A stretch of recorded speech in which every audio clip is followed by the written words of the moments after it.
Bonjour à tous, bonjour à toutes. Nous sommes le mardi 12 mai 2020 et nous sommes en déconfinement depuis 2 jours. Bienvenue dans À l'air libre. Je suis toujours dans l'Oise, précisément à Crépy-en-Valois. Salut Mathieu. Bonjour Valentine, dans la deuxième partie d'À l'air libre, tu pourras constater que je suis sorti de ma cuisine, enfin, et que je suis ici au marché d'Alig, tout près de la rédaction Mediapart, dans le 12e arrondissement à Paris. On va parler avec les habitants, les résidents, les commerçants de ce grand marché parisien, savoir comment ils envisagent cette journée de déconfinement, parce qu'ici, c'est l'ouverture partielle du marché en ce mardi, et qui nous racontent aussi comment ils ont vécu ces dernières semaines. À tout à l'heure. À tout à l'heure Mathieu. Dans la première partie, rencontre avec un médecin généraliste de Crépy-en-Valois qui a vu de près et tôt le coronavirus. Nous irons ensuite aux États-Unis où un pasteur évangélique défie le confinement et se croit plus fort que le Covid-19.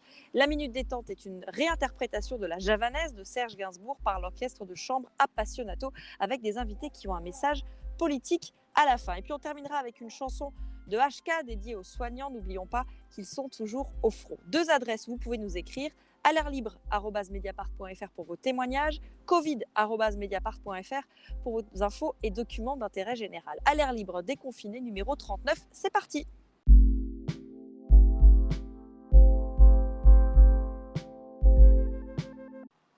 Je continue donc mon tour de l'Oise, l'un des départements les plus touchés par le Covid-19, l'un des départements touchés en premier par le Covid-19 et d'ailleurs qui a été en confinement 2 semaines avant le reste de la France. Aujourd'hui, je suis à Crépy-en-Valois, dans le centre-ville, et j'ai rendez-vous avec un médecin généraliste, Philippe Pinillo. Son cabinet est en ville. C'est lui qui avait comme patient le tout premier mort du Covid-19 en France.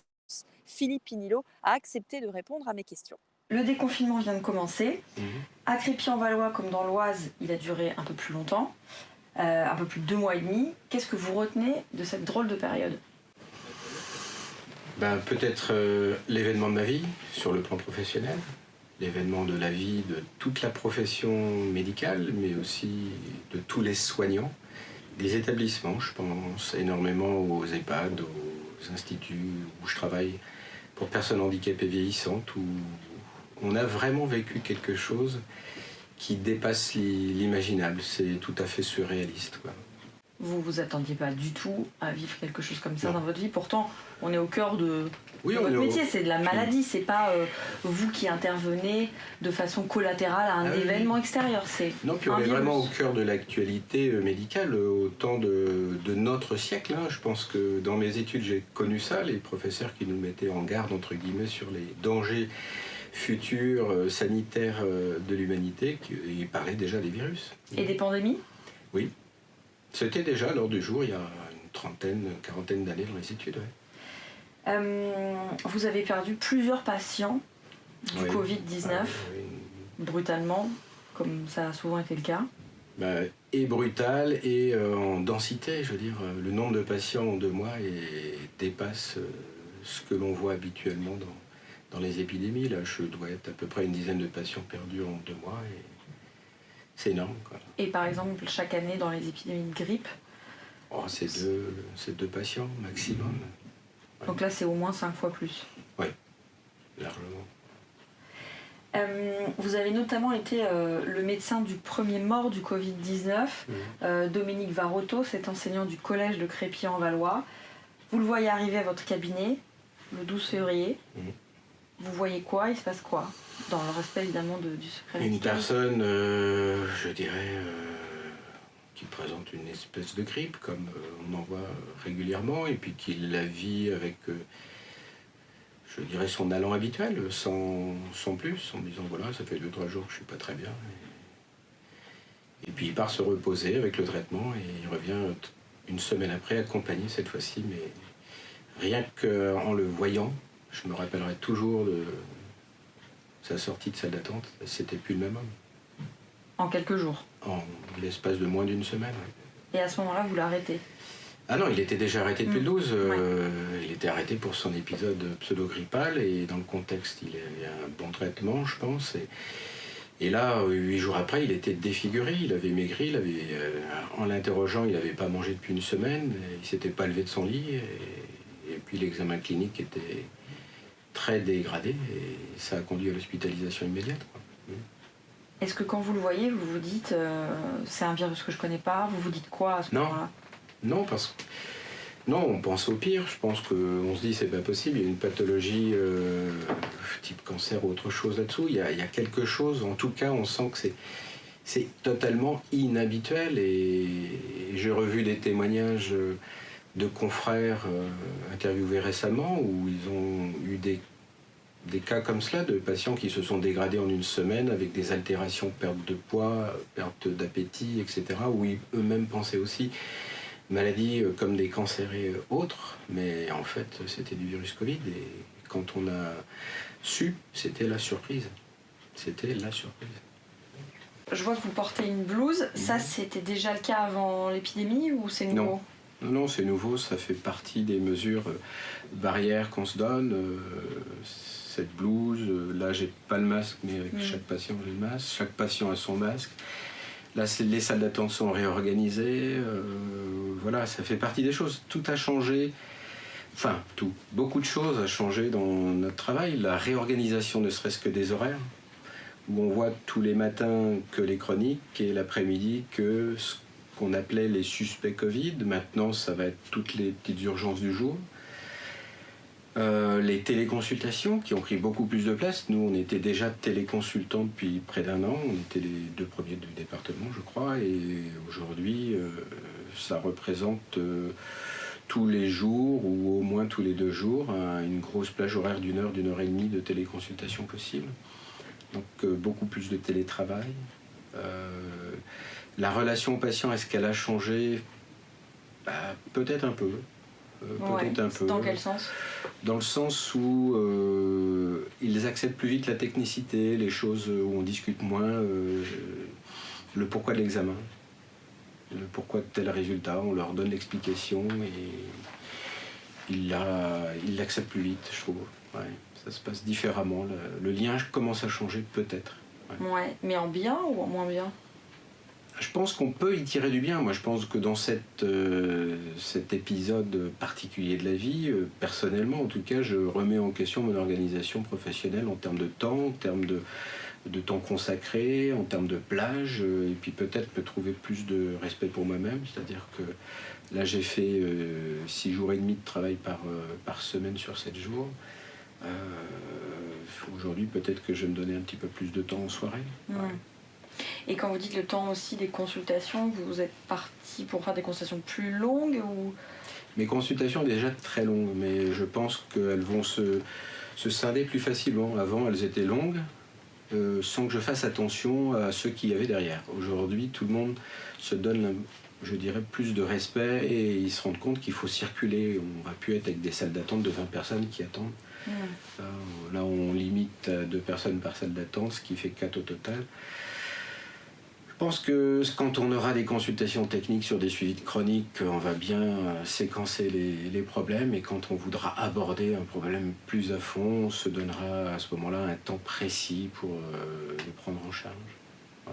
Mais ce temps que vous donniez à vos patients et qui débordait sur celui d'après, c'était quand même du temps sans doute utile pour le patient. Tout à fait, mais on pourra lui dire, on est d'accord, on peut en parler, mais voilà, on va se donner vraiment une plage qui vous sera consacrée.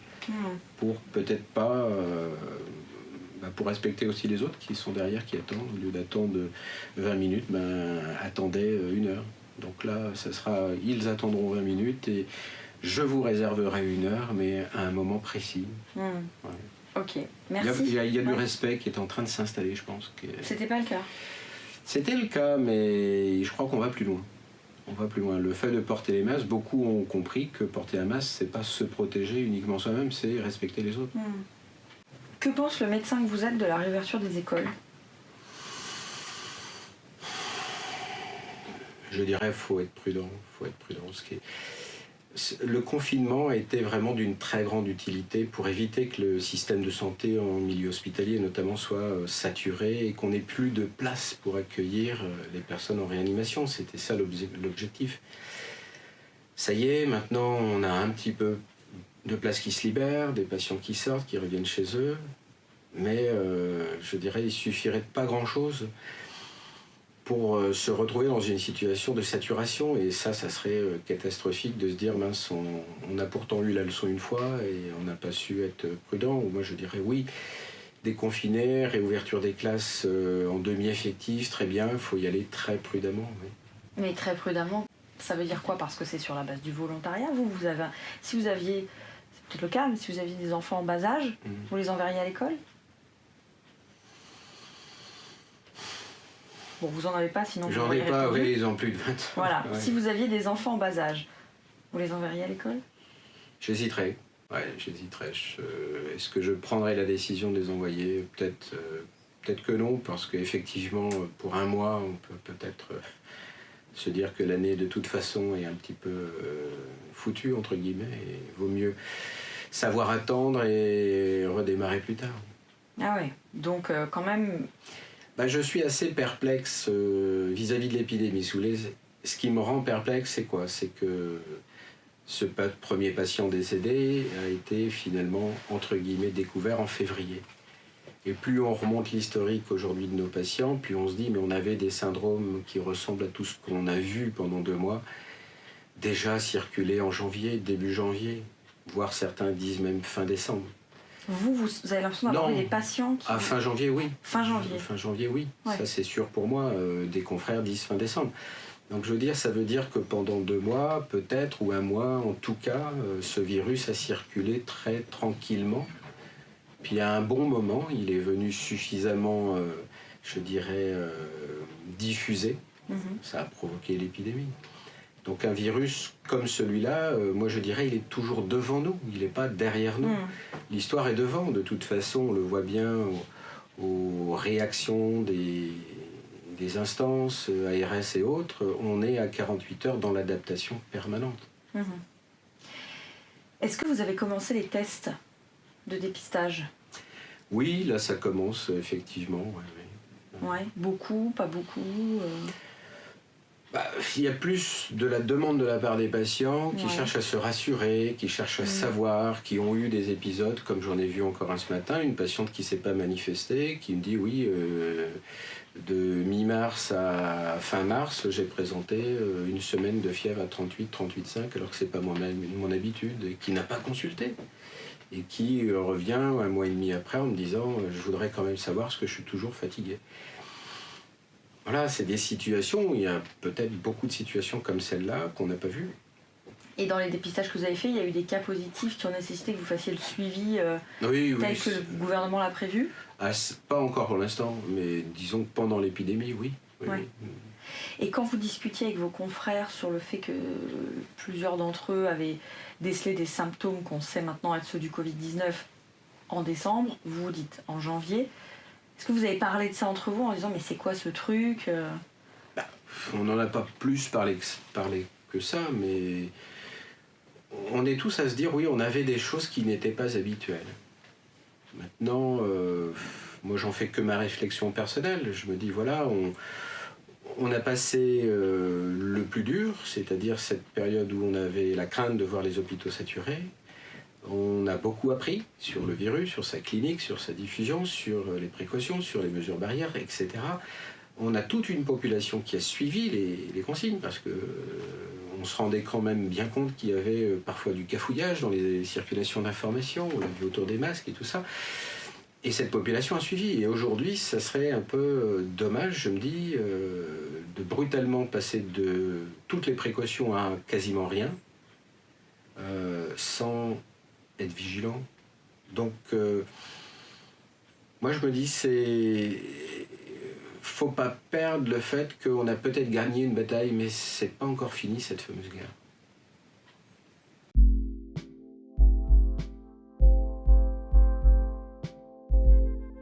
Les rassemblements de plus de 10 personnes sont interdits dans l'État de la Louisiane aux États-Unis et pourtant, certains ne respectent pas la loi. On part à la Nouvelle-Orléans. Julien Chailloux, bonjour. Bonjour Valentine. Tu es journaliste, tu es installé là-bas depuis 4 ans et tu es correspondant de Mediapart. Et tu racontes dans ce papier la drôle d'histoire de Tony Spell, un pasteur évangéliste qui se croit plus fort que le virus et plus fort que les autorités. Il organise des prêches illégaux, donc rassemblant pas mal de fidèles. Combien et comment ça se passe? Alors, Tony Spell, dimanche dernier, il a célébré son neuvième culte, de manière, illégale depuis le début du confinement ici en Louisiane qui a été instauré, le 23 mars dernier. Et alors comment ça se passe? Eh bien, ses fidèles continuent à venir assister, à ses prêches. Alors, Tony Spell, il possède une église dans la banlieue, de Baton Rouge, la capitale administrative. C'est une immense église et d'ordinaire, il va chercher ses fidèles avec une armée de bus, scolaires, ces bus scolaires américains. Il va parcourir les quartiers, il fait venir ses fidèles. Alors, en raison du confinement, il a réduit sa flotte, mais il y a toujours quelques bus qui vont chercher ses fidèles. D'autres viennent par eux-mêmes assister à ses prêches et viennent assister à ces cultes. Alors tout est quand même contrôlé par les autorités parce qu'il faut savoir qu'il y a des caméras qui ont été installées chez le voisin qui habite en face l'église et donc toutes les allées et venues au bord de l'église sont maintenant filmées par les Mmh. autorités. On filme les plaques d'immatriculation, on filme les visages et bien sûr tout ça est enregistré. Il faut quand même savoir que les gens qui se rendent à ces prêches risquent une amende de près de 500 $ pour non-respect du confinement ou voire 6 mois de prison. Donc le pasteur est dans l'illégalité, mais aussi ses fidèles. Ouais, et pourtant, il continue à faire, ses prêches. Comment est-ce que les autorités réagissent, puisqu'il le fait aux yeux et au vu de tout le monde? Est-ce qu'il se fait verbaliser? Comment ça se passe? Alors bah oui, Tony Spell a déjà été arrêté 2 fois. Alors une première fois, il a été arrêté donc pour non-respect du confinement. Très rapidement, il est sorti de prison sous caution et puis il a été arrêté une deuxième fois pour un fait divers, si je puis dire. En fait, il y avait un jour un contradicteur qui était présent devant son église avec une pancarte pour montrer son opposition à ces cultes tenus de manière illégale et Tony Spell, qui était au volant d'un de ces justement bus scolaires de son église, a fait une marche arrière, très rapide en direction de cet opposant pour le menacer. Il s'est vraiment arrêté, on le voit sur les images de la police à la toute dernière seconde. Donc pour ça, il a aussi été condamné, emmené en prison. Une nouvelle fois, il est sorti très rapidement sous caution. À chaque fois que Tony Spell sort de prison, il faut quand même se rendre compte qu'il y a une centaine de ses fidèles qui sont justement venus avec ces fameux bus, qui sont là pour l'accueillir, pour le soutenir. Et depuis qu'il est sorti de prison, Tony Spell, il a un bracelet électronique, il a une assignation à résidence, donc normalement, il ne peut plus aller dans son église prêcher, ce qu'il continue à faire. Et d'ailleurs, lorsqu'il prêche, il montre son bracelet électronique à ses fidèles pour montrer que Mmh. justement, il défie les autorités. Et ils sont vraiment rentrés dans un combat maintenant. La mère de Tony Spell a, elle, appelé à bloquer la ligne d'appel d'urgence du 911 de la police locale. Et ce qui est vraiment arrivé, la police locale, il y a 2 semaines, a envoyé un message pour dire aux habitants des environs que la ligne était saturée à cause des fidèles de Tony Spell. Donc, il est vraiment dans cette Dans ce bras de fer opposition. avec les autorités? Exactement, et là, il vient dernièrement, là, il vient de porter plainte justement contre le gouverneur de l'État, John Bell Edwards, les autorités locales, parce qu'il s'estime justement mis sous surveillance. Il estime que son téléphone est sur écoute, et il estime aussi que la décision de confinement est anticonstitutionnelle. Il se Mmh. repose sur ça, sur le premier abonnement ici aux États-Unis, qui permet à chacun la liberté d'exercer sa religion. Et dans son discours, Tony Spell va parfois très loin. Il prend des références un peu surprenantes. Moi, le prêche auquel j'ai pu assister, il fait notamment référence au combat de Rosa Parks ou de Martin Luther Mmh. King, qui étaient quand même Eh ben. des partisans pour les droits civiques et contre la Mmh. ségrégation sociale. Et donc, il estime, lui, son combat est plus ou moins parallèle à cette idée de courage, de résistance face aux autorités. Quel drôle d'argument. Et tu disais que quand il, sortait de prison, il était attendu par des fidèles. J'imagine que tout ce bras de fer, c'est une opportunité, pour Tony Spell, pour, développer sa popularité? Exactement, c'est un très bon moyen de communication. Pour lui, Tony Spell était peu connu avant cet épisode. Depuis, il Mmh. a beaucoup gagné en popularité. On l'a au début, en tout cas, beaucoup vu sur les médias américains, notamment par exemple CNN. Alors depuis, il est devenu beaucoup plus méfiant. Justement, dans ses prêches, il n'hésite pas aussi à taper sur les médias américains, comme le peut faire un peu à longueur de journée Donald Trump. Et c'est sûr que pour lui, ça lui a permis de gagner en image, mais aussi de continuer à faire tourner, si je puis dire, son business, parce que son Mmh. église repose sur les dons de ses fidèles. C'est comme un budget de près de 2 millions de dollars, son église. Donc, pour lui, c'est très important à ce qu'il continue de venir. Et d'ailleurs, au début du confinement, il avait lancé sur Internet une cagnotte en ligne dans laquelle il avait demandé aux Américains de participer au financement de son église via ce qu'on appelait ici le stimulus check. C'est en fait les 1 200 $ que l'administration Trump a envoyé à chaque Américain pour faire face à la crise. Donc, il a demandé à ce que les fidèles envoient la totalité ou une partie de cet argent. Alors, on n'a pas de chiffre précis, mais Tony Spell a dit que plus de 200 personnes avaient participé. Donc, on peut estimer que ça représente déjà quelques milliers de dollars en plus pour son église. Alors, je disais qu'il se croyait plus fort que le virus. Bon, là, on a vu qu'il se sentait plus fort que les autorités, y compris donc plus fort que le virus, car dans un de ses prêches, celui du 3 mai, justement, il n'hésite pas à défier la science. On l'écoute et on en parle. In the past 49 days, people have been healed of cancer. People have been healed of heart disease in this sanctuary. And you think I'm going to let the devil take my spectating to me? The gospel is not a spectator sport. It's a participator. It's a participator audience. When I say something right, you say amen. When Jesus... Julien, c'est une tendance chez les évangélistes de jouer les guérisseurs? Oui, ce discours, Tony Spell, il n'est pas le seul à le tenir. Par exemple, ici, vous avez un autre pasteur qui s'appelle Kenneth Copeland, très célèbre. C'est un homme de 83 ans, vraiment une star chez les pasteurs, hein. Il a sa propre émission de télévision et justement, lui, à la mi-mars, au début de la pandémie, il a tout simplement organisé une séance de guérison en direct à la télévision. Donc, il avait demandé aux gens de poser la main sur l'écran de télévision. Il a récité une prière et à la fin, il a dit à ces gens qu'ils avaient été soignés. Et ce pasteur, quelques jours plus tard, a récidivé, toujours sur sa chaîne de télévision. Il a demandé aux gens de prier avec lui pour faire venir le souffle de Dieu, pour faire disparaître cette contagion du coronavirus. Donc ça, c'est quelque chose qu'on retrouve beaucoup, ce Dieu sauveur. Et toujours, le coronavirus est présenté comme le devil, vraiment le démon. Et il faut chasser ce démon, exorciser ce démon des corps. Et la prière est un moyen de le faire. Sans nul doute. Les évangéliques sont aussi très politiques et c'est ce que tu écris dans ton article. Ils rappellent à quel point ils sont liés au président Trump. Exactement, celui dont je vous parlais, Kenneth Copeland, lui, par exemple, il estime que le coronavirus, il trouve son origine ici dans la haine contre Donald Trump, tout simplement.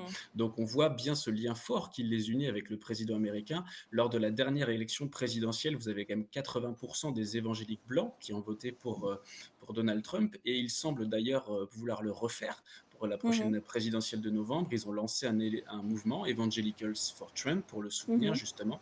Et Donald Trump a une conseillère spirituelle à la Maison-Blanche, Paula White, qui est elle-même une évangélique. Alors, il suivait ses prêches, il suivait ses discours à la télévision. Et puis, dans l'administration Trump, vous avez par exemple notamment Mike Pompeo, le chef de la diplomatie américaine, qui est lui un évangélique. Donc, ils ont beaucoup d'influence, beaucoup de pouvoir auprès de Donald Trump. Et c'est pas pour rien d'ailleurs que mi-avril, Donald Trump a espéré en tout cas que les États-Unis puissent rouvrir pour les messes de Pâques. Il avait dit que ce serait vraiment formidable si les États-Unis pouvaient rouvrir pour ces messes-là. On voit bien qu'il avait aussi une volonté de satisfaire cet électorat très important pour lui. Très important. Merci Julien Chailloux, tu es basé à la Nouvelle-Orléans et on te lit dans Mediapart. À bientôt. À bientôt.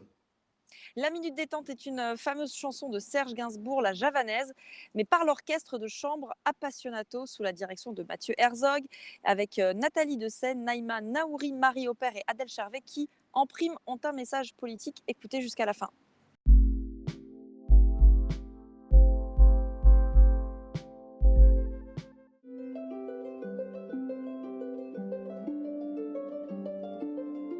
J'avoue, j'en ai bavé, pas vous, mon amour,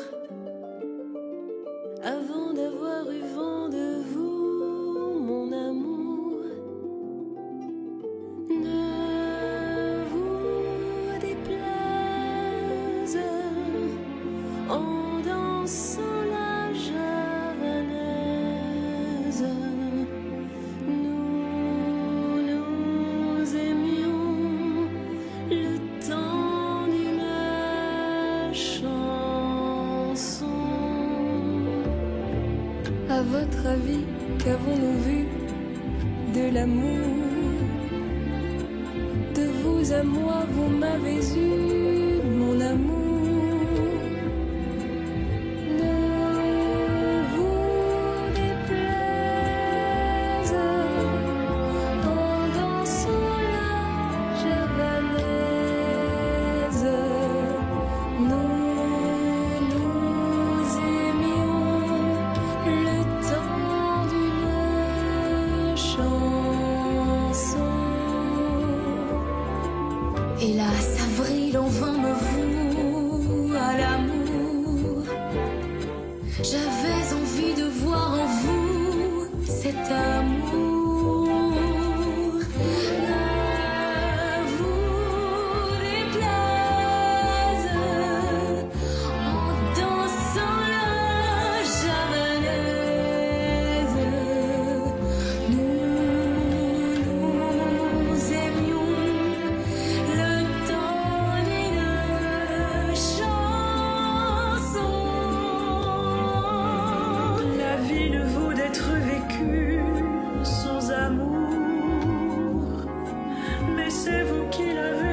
Halima Naouri, Marie Aubert, Adèle Charvet, l'ensemble Appassionato et moi-même Nathalie Dessay souhaiterions, comme tant d'artistes, apporter un peu de réconfort à celles et ceux touchés par cette crise. Tous ces artistes travaillent sans relâche depuis leur plus jeune âge. Avec l'annulation des spectacles, la majorité d'entre eux est déjà ou va se retrouver dans une grande précarité. Au moment où nous publions cette vidéo, L'art et ceux qui le servent sont en danger. Si la grandeur d'une société se mesure à sa capacité à aider les plus démunis, elle se mesure aussi à la place qu'elle donne à l'art. source d'humanité et de partage.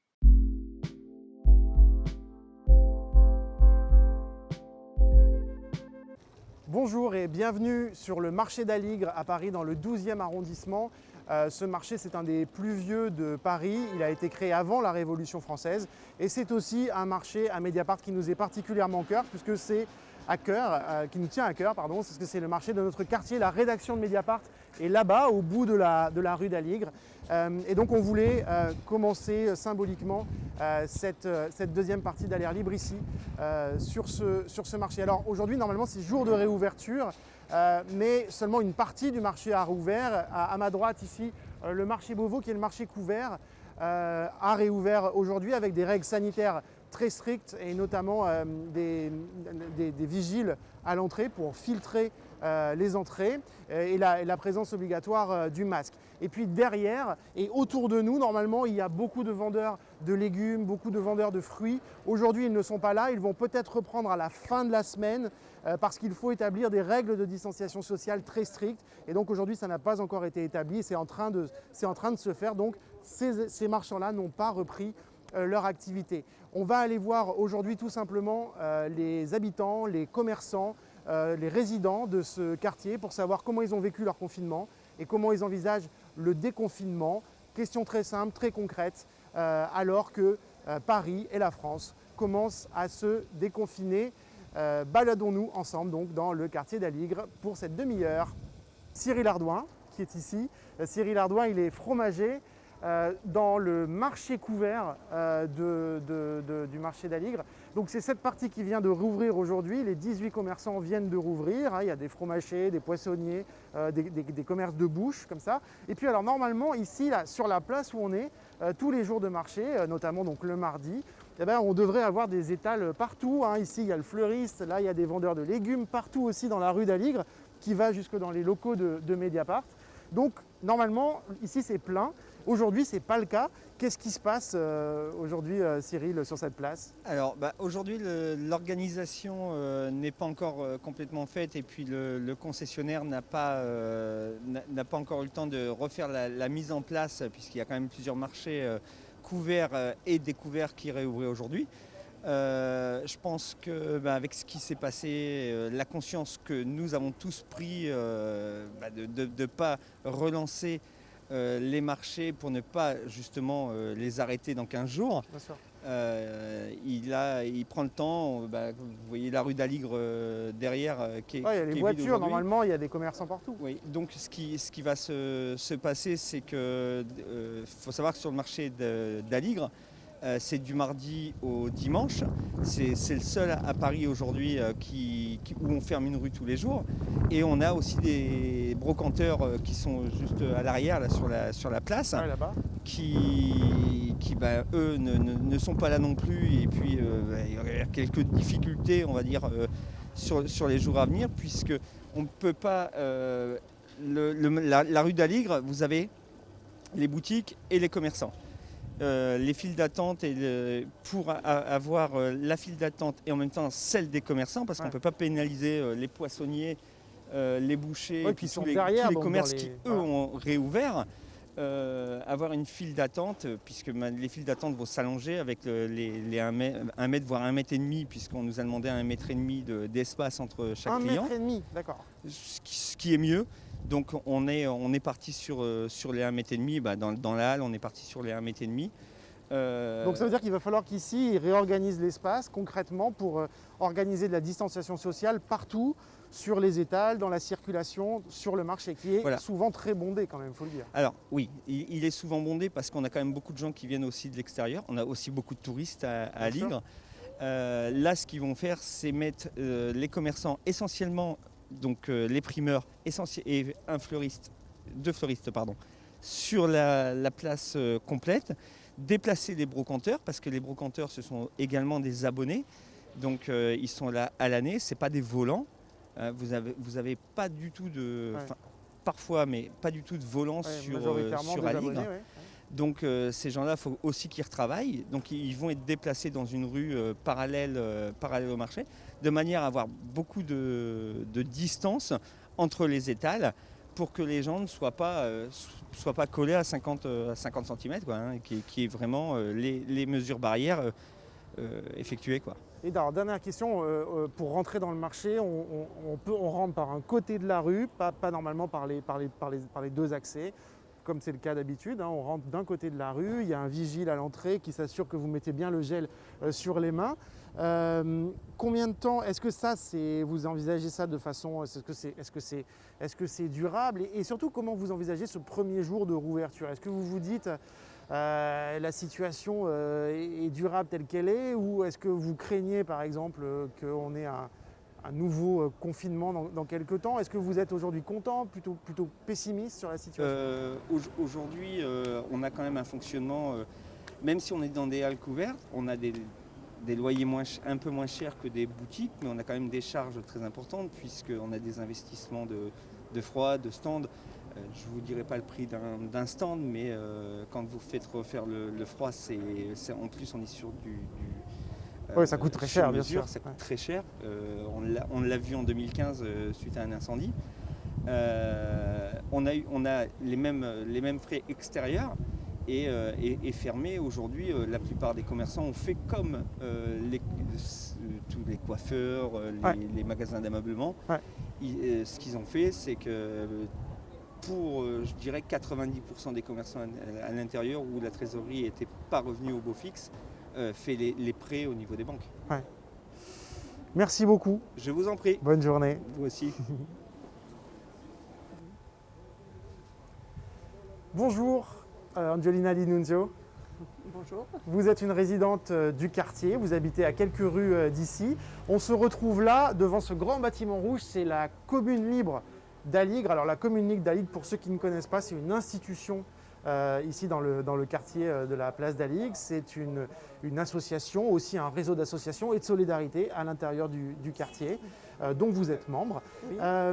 Et racontez-nous tout simplement, donc Angelina, en 2 mots, il faut que je vous présente. Vous êtes retraitée, mais aussi réflexologue. Vous avez une pratique de réflexologue et vous avez 70 ans.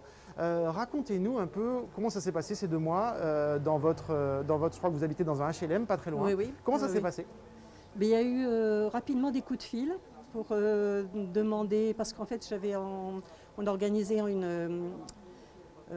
comment on appelle ça, une association de locataires, une amicale, et donc j'ai mis mon numéro et le numéro de quelqu'un d'autre aussi de l'association, de l'amicale, pour que les gens appellent. Et en effet, ils ont appelé s'ils avaient besoin donc d'autorisation de sortie, les fameux formulaires, savoir un peu où trouver des masques, savoir un peu où trouver du gel, etc. Et surtout, ils parlaient parce qu'ils étaient vraiment en manque de contact. En manque de communication. Il y a des gens qui voulaient parler, quoi. Qui voulaient parler, et surtout des gens qui ont l'habitude de venir ici au café de la commune, même s'ils ne viennent pas le soir pour manger quand il y a des repas, mais en tout cas, ils sont là dans la journée. Parce que c'est le seul endroit où ils peuvent parler, en fait. Il y a des gens qui ne pouvaient pas parler tant que... Enfin, s'ils ne venaient pas au café de la commune, ils parlaient avec personne dans la journée. Et donc, en effet, ça leur manque. Donc, il manquait un lieu, le lieu qui était un peu le lieu du quartier où ils venaient se retrouver toute la journée. Là, ça manquait, du coup. Et comme il n'y a pas de boissons alcoolisées dans la journée, donc ils se sentaient un peu à l'aise aussi. Il y a des gens qui viennent parce qu'ils savaient qu'il n'y avait pas de boissons alcoolisées dans la journée. Il y en avait uniquement avec l'accompagnement des repas. Et puis surtout, il y avait des activités collectives, de faire la cuisine, de faire des réparations, de jouer, etc. Est-ce que ce n'est pas un peu l'urgence de recréer ces liens-là? Enfin, je veux dire, je ne sais pas quand la commune, on voit, elle est fermée, fermeture du café associatif, toutes les activités reportées à une date ultérieure. Je crois qu'il n'y a pas encore de date prévue pour la réouverture. Non, on n'a aucune consigne encore, et finalement, mais par contre, il y a toujours eu des réunions avec des gens qui sont très forts en Internet, qui se sont... donc en fait, les membres de la commune, du collège, enfin, du bureau, etc., se sont réunis régulièrement par Zoom. Mais pour vous, qu'est-ce qui doit se passer dans les prochaines semaines? Un peu, comment on remet un peu de solidarité? Il faut savoir que le quartier d'Aligre, on a fait des articles là-dessus récemment dans Mediapart, c'est un quartier au départ très populaire, qui est en phase d'embourgeoisement, de gentrification, mais il reste beaucoup de gens qui sont en situation de précarité, de difficultés sociales. Et comment on retisse ce lien dans cette période-là? Alors, ce qu'il y a, c'est que, alors justement, on se demandait, on allait faire l'inventaire des populations qui auraient besoin d'aide. Déjà, pendant le confinement, il y a eu beaucoup disons, d'interventions, des maraudes, de distribution de produits alimentaires et aussi d'hygiène, entre autres avec les squats de Montreuil. C'est vrai qu'on est vraiment en liaison avec beaucoup d'associations, justement, de quartiers. Et puis récemment, il y a aussi une voisine qui avait trop de choses parce qu'il y avait des gens qui avaient confiné avec elle. Ils avaient trop à manger. Donc du coup, elle m'a appelé au secours en disant « j'ai trop de trucs, qu'est-ce que j'en fais ?» etc. Donc on les a entreposés là, le temps de recontacter les associations qui font de l'aide, etc. pour pouvoir leur donner. Et puis samedi, donc, il y a une réunion. Ce samedi-là. Ce samedi-là, oui, ce samedi-là à 15h ou 16h, je ne sais plus. Si vous allez sur le site de la commune, alors si vous voulez participer à la réunion, où va y avoir un débat sur comment on continue, qu'est-ce qu'on fait, quelles sont les solidarités qu'on va devoir remettre en place ou, disons, développer ou inventer. Etc. Et vraiment, il y a déjà pas mal d'idées et ça va être vraiment quelque chose de... donc, on fait appel aux gens qui veulent en fait proposer des choses. Et puis, donc, il faut envoyer un mail à la commune libre d'Aligre et pour demander pour participer à la réunion, quoi. Il y a un numéro, je crois que vous connaissez bien ça. Eh ben, on va regarder sur le site, du coup, qui est en train de s'afficher sur l'écran. Merci beaucoup, Angelina. Bien. On va poursuivre notre balade en rencontrant Karim, qui est un résident d'une résidence sociale pas très loin, sur la place d'Aligre, juste derrière nous. Bonjour Karim. Bonjour. Vous êtes un habitant du quartier, vous habitez dans une résidence sociale à quelques rues d'ici, autour du marché d'Aligre. Et c'est une résidence sociale qui est fréquentée, qui est habitée par beaucoup de gens qui sont des migrants ou qui vivent dans des petites habitations. Comment ça s'est passé ce confinement au sein de cette résidence? Eh bien, pendant la période du confinement, c'est-à-dire pendant les 2 mois, en fait, nous avons été passablement isolés. En fait. Ouais. Très peu de communication avec le bailleur et la société gestionnaire responsable de la résidence.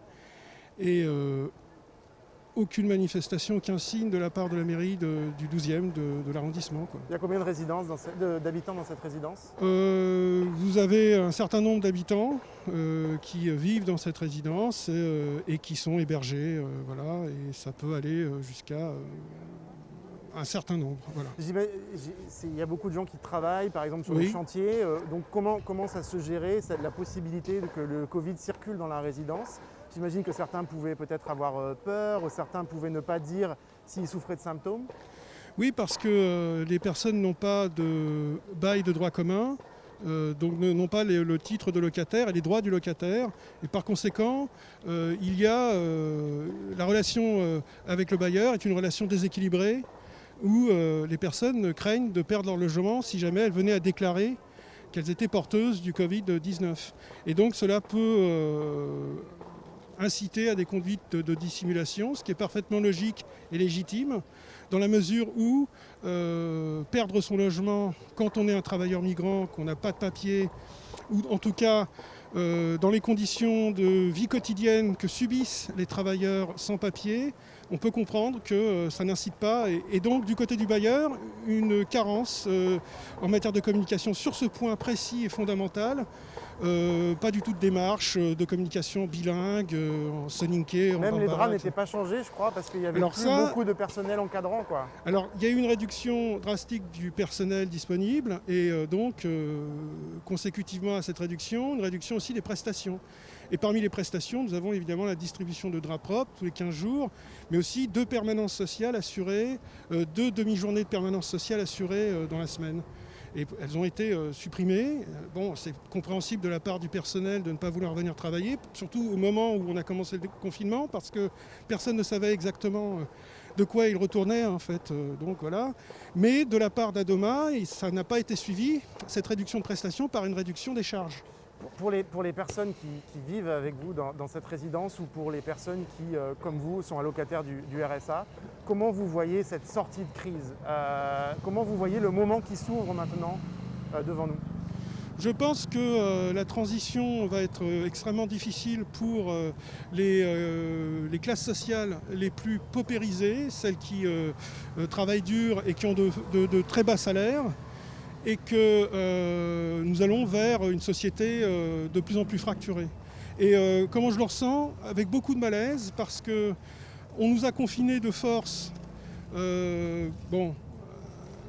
On a accepté pour des raisons sanitaires. Et donc voilà, mais il y a quand même évidemment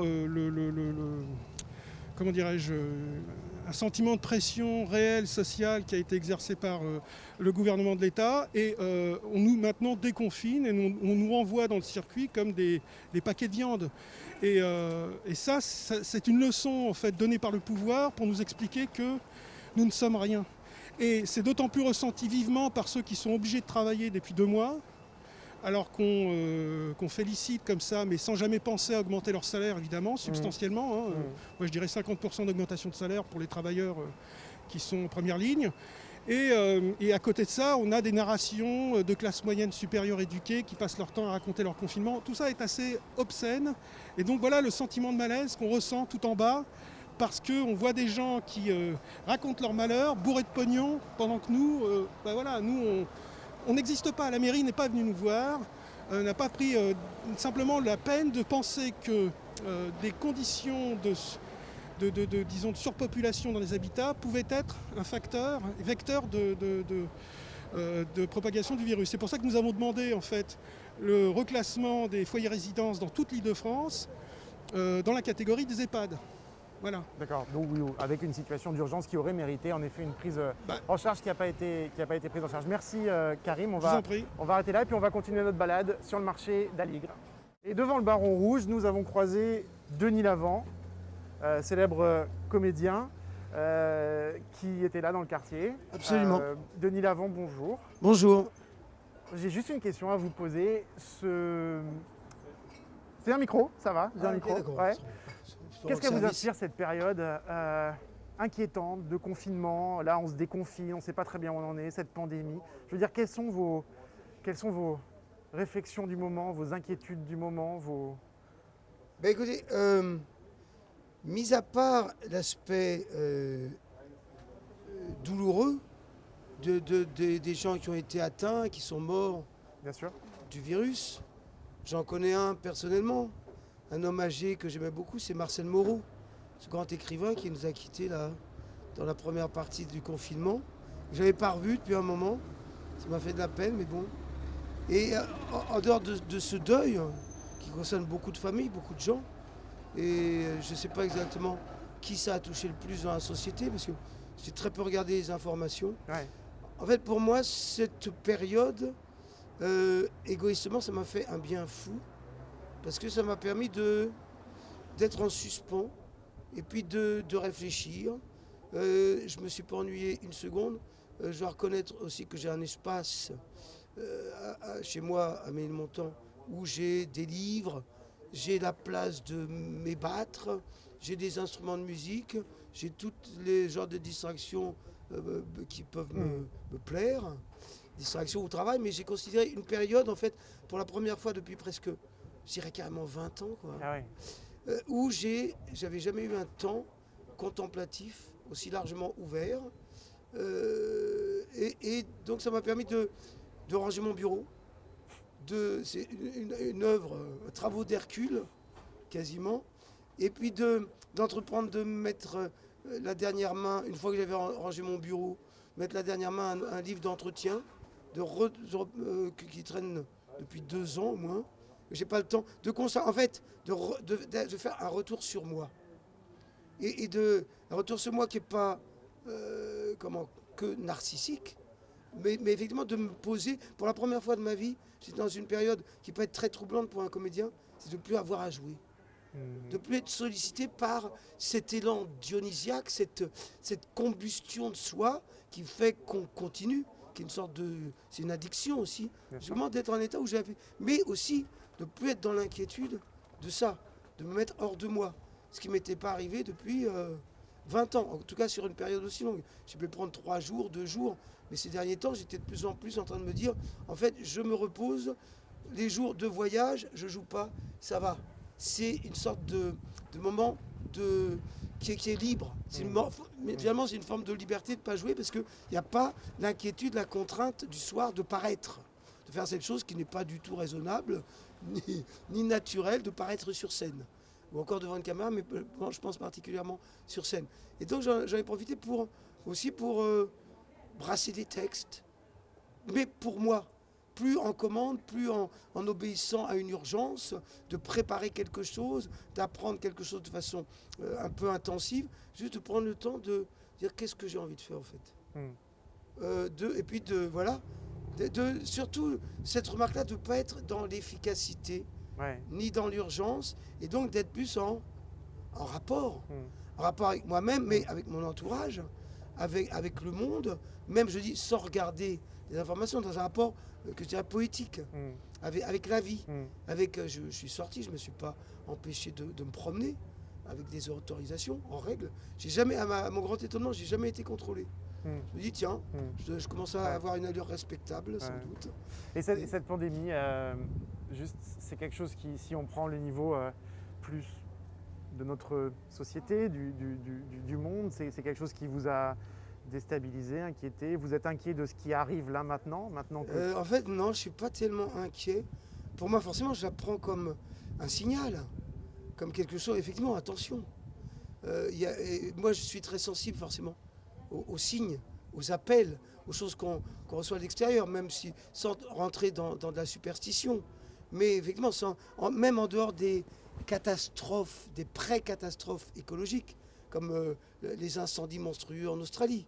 Absolument cette chose-là qui naît, on ne sait pas d'où, soit par une manipulation fallacieuse, soit effectivement par une réaction, comme l'a dit un scientifique qui en a très bien parlé dans une conférence en anglais, une réaction de la planète elle-même, comme un corps vivant qu'on s'est mis à ignorer, mais depuis des lustres, et qui en fait, par saturation, qui elle aussi se manifesterait comme les volcans qui jettent leur trop-plein en répandant des toxines, en laissant échapper des toxines.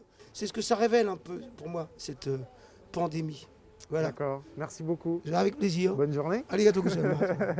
Bonjour Sébastien Gallic. Bonjour. Vous êtes le patron de ce bar, le Baron Rouge, qui est une institution ici dans le quartier d'Aligre. Oui. Quand on vient ici le dimanche matin, c'est bondé en général, en temps normal. Oui. Et on peut même manger des huîtres délicieuses. Aujourd'hui, le marché a en partie repris son activité, seulement la halle couverte, c'est pas du tout l'affluence des jours habituels. Vous êtes en partie ouvert aussi. Est-ce que vous êtes déjà un peu soulagé de voir ce quartier reprendre un petit peu vie? Alors on est un petit peu soulagé, un petit peu inquiet, on ne sait pas trop où on va vraiment. L'inquiétude est par rapport aux commerçants extérieurs qui ne sont toujours pas ouverts. Nous, c'est bon, c'est encore un autre souci. Voilà. Non, notre plus gros problème, c'est la vente emportée. Voilà, on essaie de bricoler un petit peu, payer les charges. Payer les charges, essayer de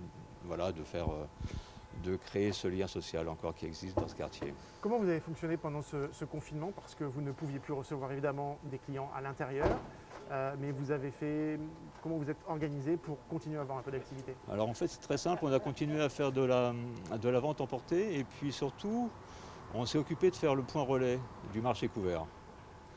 Le point relais du marché couvert en vendant donc en attendant le relais du poisson, de la volaille, de la bière et du fromage, pour recréer encore un lien important de ce marché. Qu'est-ce qui s'est créé du coup? Vous dites recréer quelque chose, des liens. Ce quartier, il a d'habitude extrêmement actif les jours où il y a le marché, y compris les week-ends. Qu'est-ce qui s'est passé dans ce quartier pour essayer justement de créer ces liens-là? Qu'est-ce qui s'est passé? C'était assez simple. Je suis allé voir tous les commerçants pour recréer justement, pour leur poser la question, savoir ce qu'ils devaient faire, s'ils avaient des points relais, s'ils avaient des... ils se sont rendus compte assez rapidement qu'ils n'avaient pas grand-chose et que les coursiers leur prenaient entre 15 et 30%. Moi, c'était tout à fait offert, c'était un don de notre part et de notre temps. Donc voilà, c'est nous qui sommes allés les voir pour créer ce contact. Comment vous en êtes, vous et les collègues autour, les gens qui détiennent des commerces dans le quartier ici, comment vous en êtes du point de vue du business, de la trésorerie, comment vous voyez les choses? Il y a la question de l'activité, mais il y a la question des loyers, il y a la question de l'assurance, il y a plein de questions qui se posent et de charges comme ça qui sont très importantes. Comment vous voyez les choses?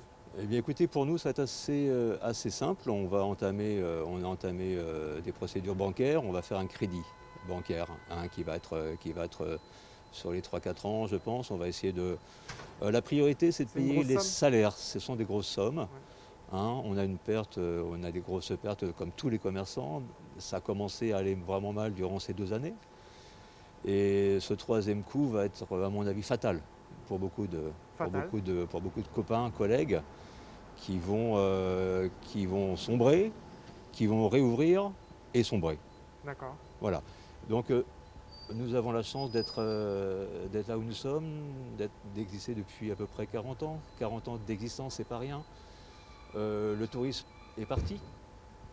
Il va y avoir un gros manque à gagner aussi par rapport à ça. Notre clientèle coréenne, japonaise, américaine, anglaise, italienne, allemande. Voilà, donc voilà, on se lance sur les salaires, les fournisseurs sont payés, les loyers sont un peu d'avance, on a approvisionné plus ou moins, et derrière c'est un crédit bancaire.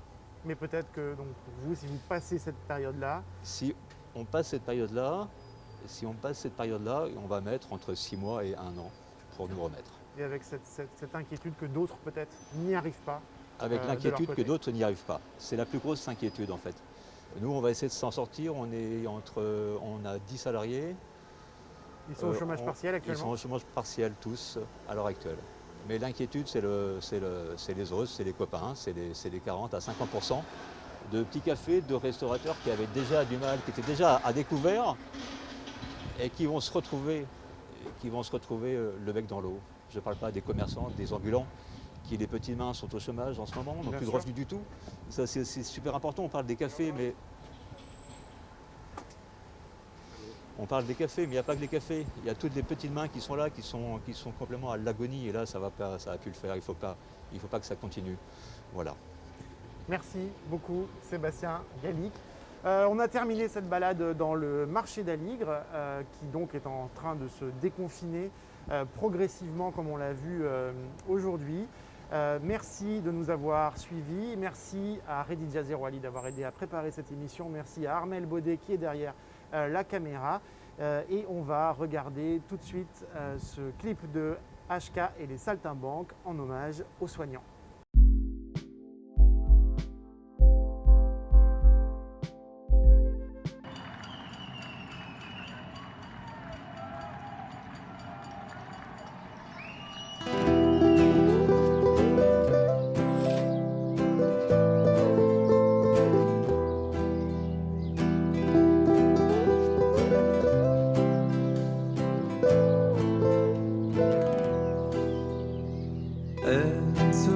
Pour les autres, ils se battent pour les autres. Elles se dévouent pour les autres, ils se dévouent pour les autres, pour leur honneur et pour le nôtre. Voilà enfin venu le jour où on les applaudit. Aux petits soins, aux grands secours, elles protègent la vie. Soigner les gens, petits ou grands, elles en ont fait le serment. Depuis 10 jours, depuis 1000 ans, depuis l'aube des temps. En pleine nuit, le souffle court sur la corde raide.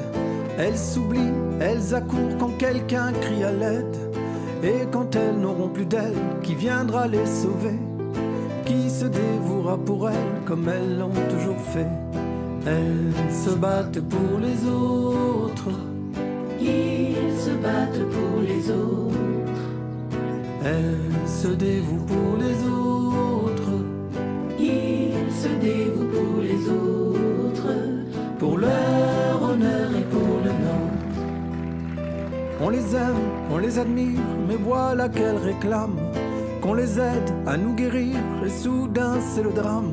Des masques et des gants pour faire face, demande-t-elle la lune, en première ligne et sans défense, au comble d'infortune. Rendons-nous compte, c'est une honte, comme on les expose. On les essore un peu plus fort, jusqu'à l'overdose. Et quand l'une d'elles un jour se plaint, le président réplique: il n'y a plus de moyens pour l'hôpital public. Elles se battent pour les autres, ils se battent pour les autres. Elles se dévouent pour les autres, ils se dévouent pour les autres. pour leur honneur et pour leur... Alors pourquoi il y a encore moins de 2% cette année par rapport au taux d'activité qui augmente de 4%?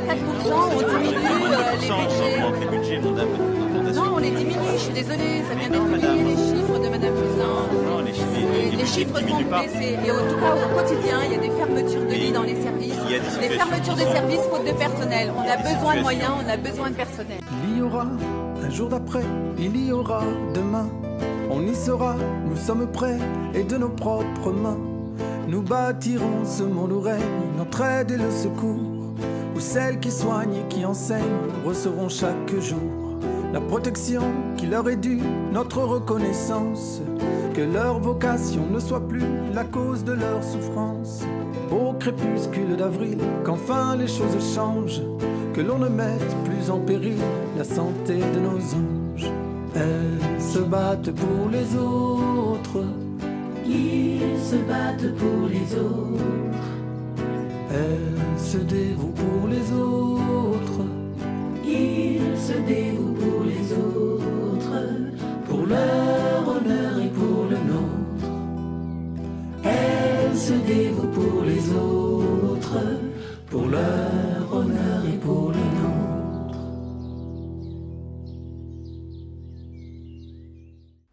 Demain, je serai en compagnie de Rachida El Azouzi. Continuez à nous écrire à l'airlibre@mediapart.fr. Bonne soirée, à demain.